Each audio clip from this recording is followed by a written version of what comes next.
Hello, this is Krista with you here again today. And today, I would like to continue more on the topic of narcissism and possibly addiction, whatever comes to my head, I guess, and then I'll put a title on it. Kind of what's been going on in my world, accumulating all kinds of information.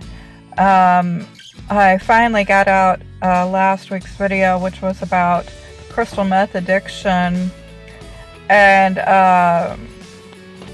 the power that it can take and the control that it can take over one's life, and some of the things inside of recovery for us to learn and to help give us hope and stop being so judgmental on ourselves. And even where people pleasing and things can come in and fitting in with society in general can be a large part of the process as well. When we have a hard time saying no to things that we might not want or that we know we shouldn't do, and we find ourselves back in the same pattern again, often doing and going along with whatever they are doing, or and feeling just a sense of shame, feeling bad about taking part in whatever it is, can be pretty hazardous to a person's sense of self-worth, whether they're being torn down by a narcissistic individual, which can be just the same amount, or even worse, where a person can be like, what a narcissist can really atrociously do is, by the time the honeymoon is over and the love bombing is over, when the devaluation really sets in, and and if you're living in a household where you're constantly being name called, you're constantly told that you're no good, or if they sneak it on you like out of nowhere, where I know narcissism is tricky business. It's tricky when you think that you know somebody, and then maybe you start learning about people pleasing and saying no, and you just start creating this whole new world for yourself, and you don't realize maybe when all of a sudden that friend stops liking that you're not taking full time for them and you're doing more things for yourself. Maybe you're more busy entering classes and groups where you're getting that those AA or codependency, CODA, or NA groups or whatever. Maybe you might be joining in other fun things besides such toxic things, like going to that rave every weekend or whatever it is, hanging out with the same old crowd that they don't really, do much of anything. Maybe you just hang out at somebody's house all the time, and there's a party there, or even like a toxic boyfriend or relative or whatever that you're used to hanging around all the time. And you start your recovery in codependency or drug use or whatever, and all of a sudden you're learning all these things, like using exercises on how to say no. I'm not sure if I erased that video or not, but maybe I should do another one, because when we do start learning different ways to say no, people aren't going to like it. People in our old world, in our old hangout world, are very used to having us jump at the snap of your fingers, even at the small things. They're used to maybe running you over and just you go along with anything and everything. And when you fight against it, it's just brutal because maybe they stop being your friend for a while. They start using the silent treatment. They triangulate you by joining whatever group that is against you, because they're starting to put these false labels on you. You're this way because, but it's false. And you're left out of things until you start agreeing with them again, and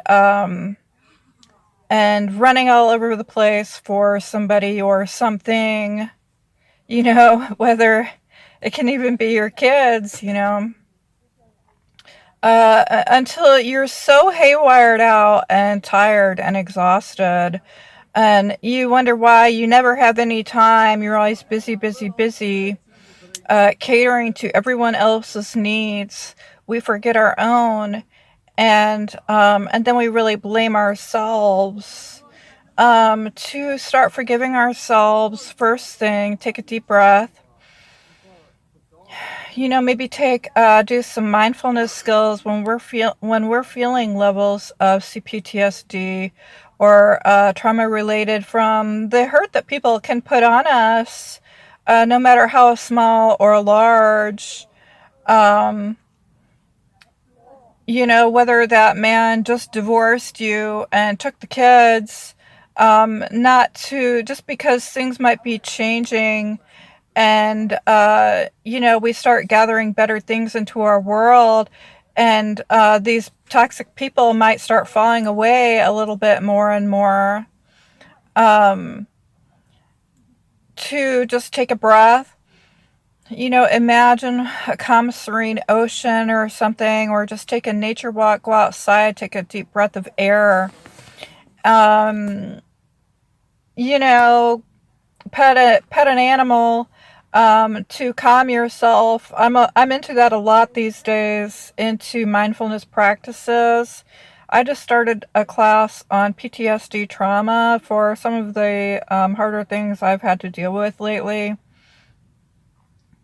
Um, when entering a different phase in our lives where we start taking the control and these other people start taking a back seat, you're really not going to have a lot of people like that. But the more that we can start making these boundaries, by saying, hey, I don't really like the way that you're treating me right now. And what you're doing is insulting me, hurting me.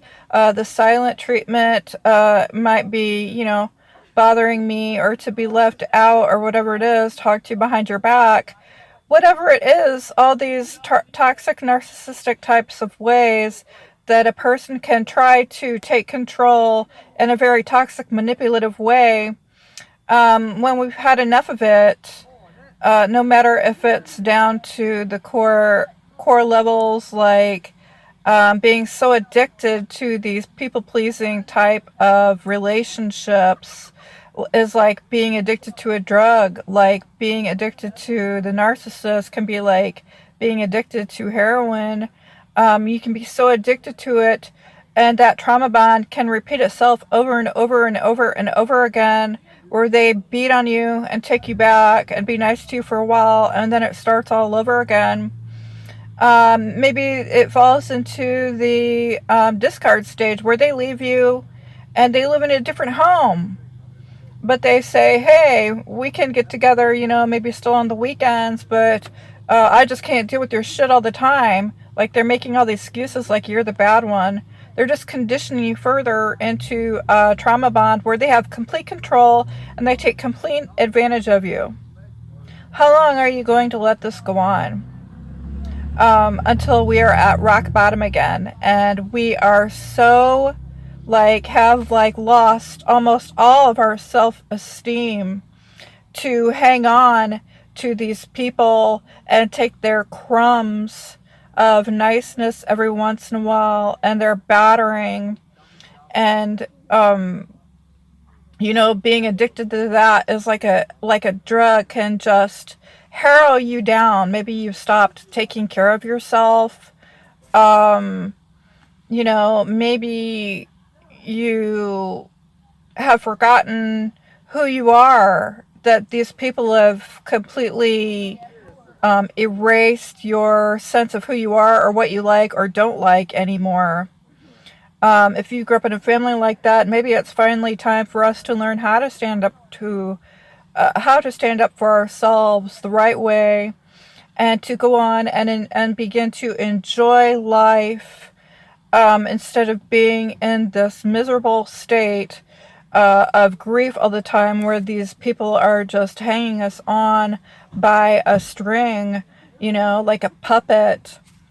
Um, no matter if it's just a little bit every day, where you do start learning how to say no to these people or these things, and choosing healthier things to do, making lists of healthier things to enjoy.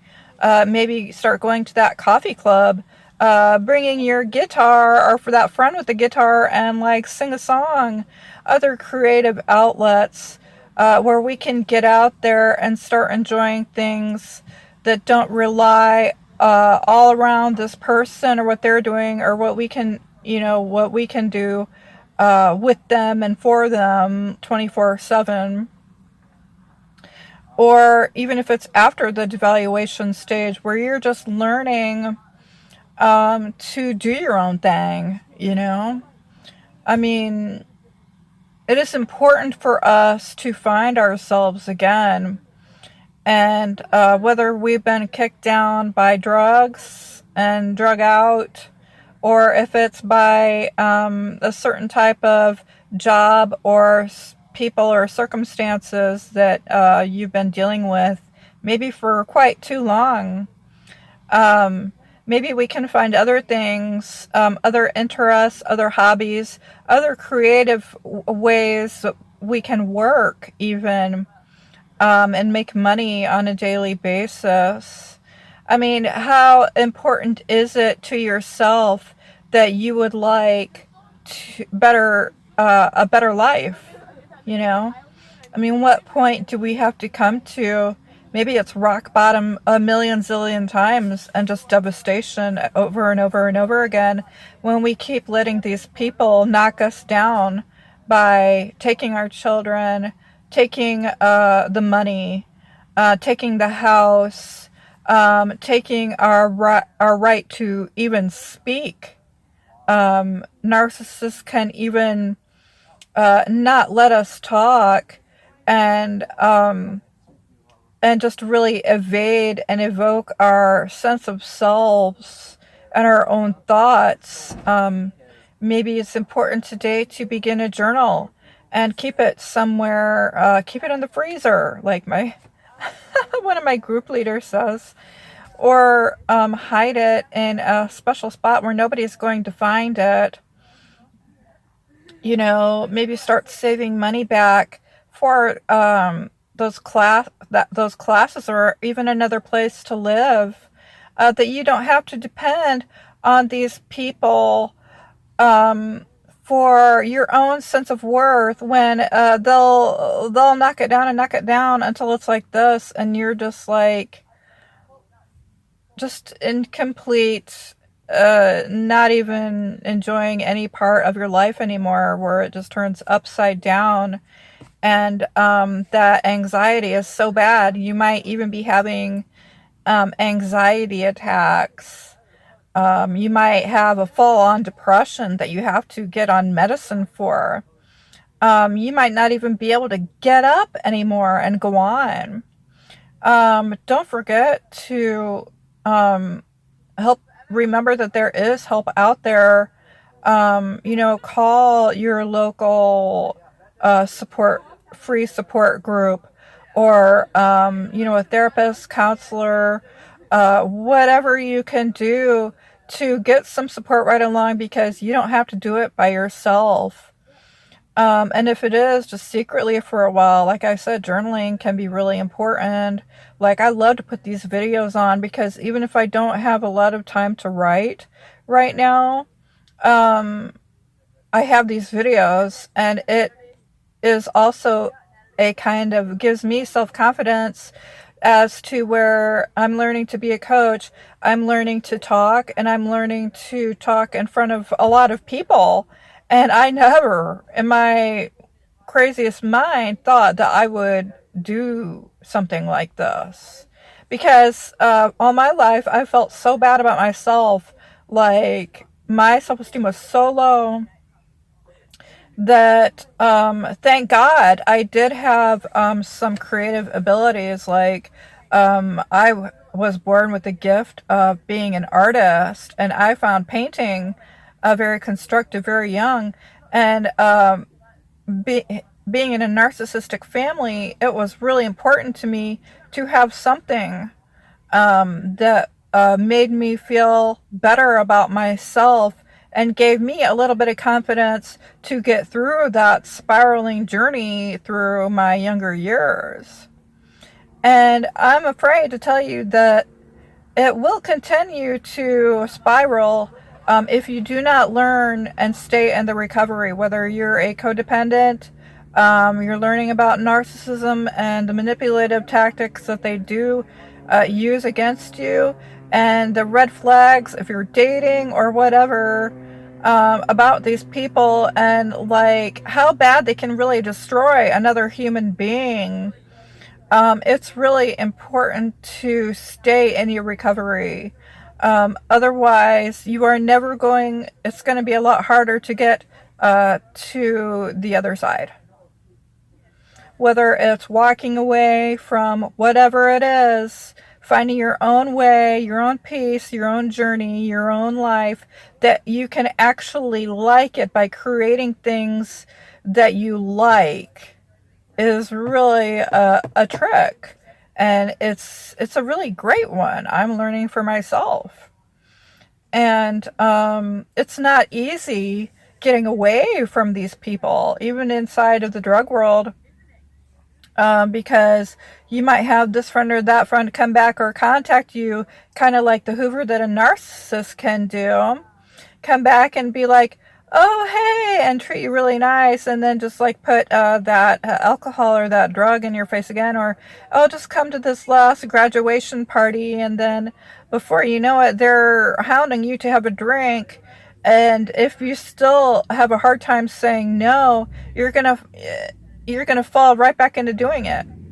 I'm not saying that it can be done overnight, but in time and with the process of saying no and practicing that every single day, with when somebody calls you and says, hey, I need your help with something, and it's going to take hours of your time, and instead of being like a people pleaser and being like, okay, right away, um, to say, hey, I'm going to have to think about this for a while, and practice pausing before you answer.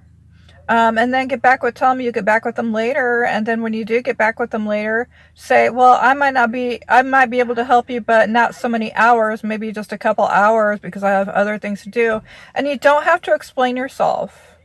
We are in the habit of doing that as well. You don't have to explain anything to anybody. Okay.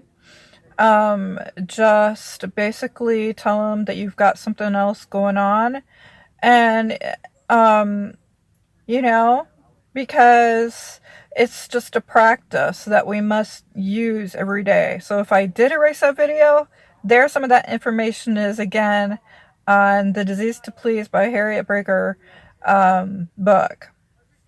So I know I would love to learn more on people pleasing for myself and others as well. And it's just a beautiful, wonderful trick, even when it might break your heart to see people say boo you or not call you anymore or whatever. New people will come into your life when you join different, healthier things, and you will be glad. It will be a relief. So thanks for listening today, and I hope everybody has a great night. Peace.